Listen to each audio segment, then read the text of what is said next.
arquero no valor. Yo estaba jalando. Como hizo Rayo el otro día.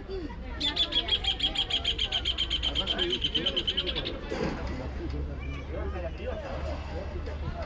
por no, por un picante,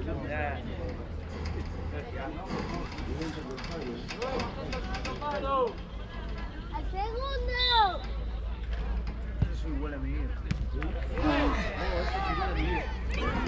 Ah, la pelea con el arquero. Tiene que estar colgadita el segundo. Sí, no está bien pateada. No está pateada a colocar. No, en sí la patea tiene que patear el jugador. Lo que pasa es que...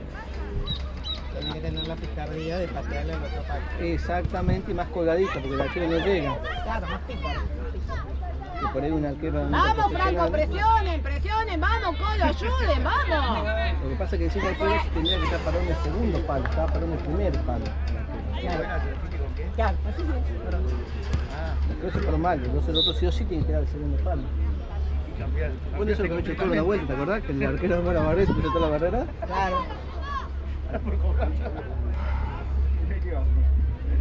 Vamos, Colo, vamos.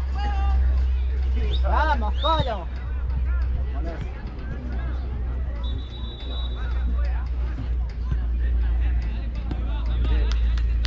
De la punta de acá, de la punta de vacío, lo vas churrasqueando. Tiene una pregunta nomás. Es la primera vez que me trae vacío.